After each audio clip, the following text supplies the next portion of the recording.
नमस्कार और इस ऐतिहासिक विश्लेषण में स्वागत है।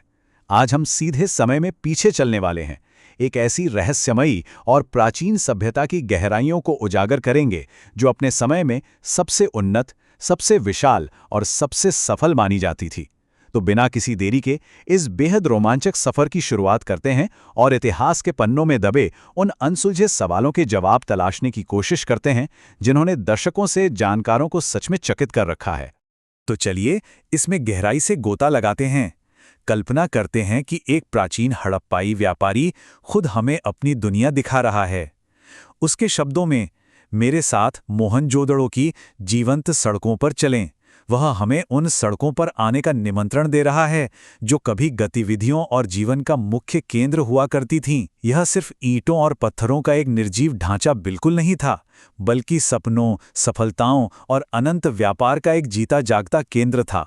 उस व्यापारी की आंखों से देखने पर पता चलता है कि मोहनजोदड़ो की सड़कें असल में कितनी जीवंत और शोरगुल से भरी थीं। यहाँ का फलता फूलता व्यापार ही इस विशाल सभ्यता की असली पहचान और धड़कन था। दूर दूर से लोग यहाँ अपने सामानों का आदान प्रदान करने आते थे। बाजारों में गजब की रौनक थी, जहाँ हर तरफ कारीगर, शिल्पकार और व्यापारी अपने अपने कामों में व्यस्त थे।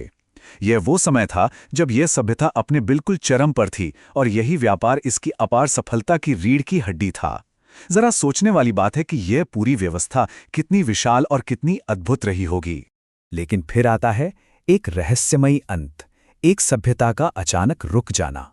वह समृद्ध शहर, वह फलता फूलता व्यापार और वो सारी रौनक मानो एक पल में गायब हो गई। एक शहर जो जीवन से भरा था वो अचानक से खामोश हो गया। यहीं पर हमारे सामने इतिहास का सबसे बड़ा रहस्य खड़ा होता है। क्या यह व्यापार का धीरे धीरे पतन था या फिर किसी भयंकर विनाश ने उनकी किस्मत तय की? क्या यह महान शहर अपने ही खत्म होते व्यापार के बोझ तले दबकर बिखरा या किसी बाहरी विनाशकारी ताकत ने इसे पूरी तरह मिटा दिया?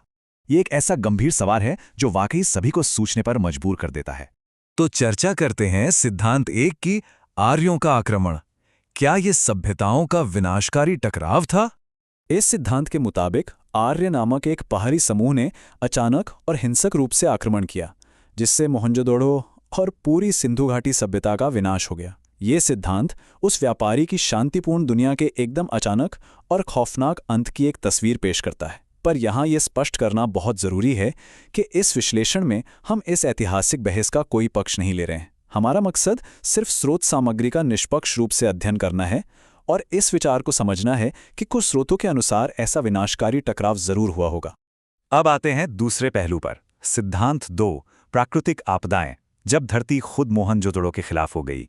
अगर किन्हीं इंसानों या समूहों ने इस सभ्यता को नष्ट नहीं किया, तो क्या यह संभव है कि प्रकृति ने खुद ये विनाशकारी कदम उठाया हो? इस प्राकृतिक आपदा के सिद्धांत को दो मुख्य हिस्सों में बांटा जा सकता है। पहला जलवायु परिवर्तन और दूसरा भूकंप। ये दोनों ही प्राकृतिक ताकतें अपने आप में इतनी शक्तिशाली हैं कि किसी भी महान शहर के अस्तित्व को बिना कोई निशान छोड़े पूरी तरह मिटा सकती हैं। आइए देखते हैं कि प्रकृति ने कैसे इस विनाश की पटकथा लिखी होगी। अब इस विषय में जो सबसे दिलचस्प बात है वो ये है कि जलवायु परिवर्तन कोई एक रात की घटना नहीं थी, बल्कि यह एक धीमे और बेहद पीड़ादायक अंत की कहानी बयां करती है। एक बार उस व्यापारी की स्थिति की कल्पना करते हैं जब दशकों तक मौसम बदलने लगा होगा। नदियां जो उनके व्यापार और जीवन की मुख्य धारा थी, शायद धीरे धीरे सूखने लगी होंगी। पानी के बिना न केवल खेती नष्ट हुई होगी, बल्कि वे व्यापारिक मार्ग भी पूरी तरह से ठप हो गए होंगे, जिन पर उनकी पूरी अर्थव्यवस्था टिकी थी। यह प्रकृति द्वारा किया गया एक ऐसा धीमा प्रहार था जिसने एक चलते फिरते शहर की जान निकाल दी। दूसरी तरफ भूकंप की संभावना एक बहुत ही खौफनाक तस्वीर पेश करती है। मोहनजोदड़ो अपनी शानदार ग्रिड जैसी सड़कों और बेहतरीन शहरी योजना के लिए जाना जाता था। अब जरा गौर करने वाली बात है कि एक झटके में उस अद्भुत वास्तुकला का मलबे में तब्दील हो जाना कितना भयानक रहा होगा। अचानक आए इस शक्तिशाली भूकंपीय विनाश ने उन जीवंत सड़कों को चकनाचूर कर दिया होगा, जहां कभी वो व्यापारी गर्व से चला करता था। एक बेहद व्यवस्थित शहर से मलबे के ढेर तक का ये सफर सच में रोंगटे खड़े कर देने वाला है। और ये बहुत ही शानदार तरीके से दर्शाता है इस पहेली के दो बिल्कुल विपरीत विकल्पों को। एक तरफ बाहरी आक्रमण का अचानक और हिंसक अंत है, तो दूसरी ओर प्रकृति का भयानक कहर। इस प्राचीन रहस्य की पड़ताल करते हुए हम देखते हैं कि दोनों ही पक्ष अपनी अपनी जगह मजबूत तर्क रखते हैं। ये देखना अद्भुत है कि कैसे इतिहास इन दो पूरी तरह से अलग संभावनाओं के बीच झूलता रहता है और हमें लगातार सोचने पर विवश करता है। तो आखिर क्या था, व्यापार या तबाही?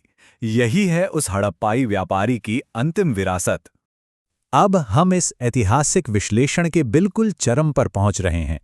आइए एक बार फिर से वापस उसी व्यापारी के दृष्टिकोण पर चलते हैं जिसका प्यारा शहर, उसका व्यापार और उसकी पूरी दुनिया हमेशा हमेशा के लिए खत्म हो गई। ये अंतिम कथन उस व्यापारी की आत्मा की आवाज सा लगता है। क्या हमारा फलता फूलता व्यापार यूं ही फीका पड़ गया, या हम उन ताकतों द्वारा नष्ट कर दिए गए जिन पर हमारा कोई नियंत्रण नहीं था? ये सवाल इस पूरी चर्चा का गहरा सार है। सच्चाई जो भी हो, ये एक ऐसी पहेली है जो पूरी तरह सुलझ नहीं पाई है। ये हमें समझने पर मजबूर करता है कि मानव सभ्यता का सबसे ऊंचा शिखर कितनी जल्दी और कितनी आसानी से शून्य में बदल सकता है। और इसी गहरे विचार के साथ हम इस विश्लेषण को समाप्त करते हैं। ये एक ऐसा सवाल है जो हर इतिहास प्रेमी के दिमाग में गूंजता ही रहता है। मोहनजोदड़ो की सड़कों को वास्तव में किसने खामोश कर दिया?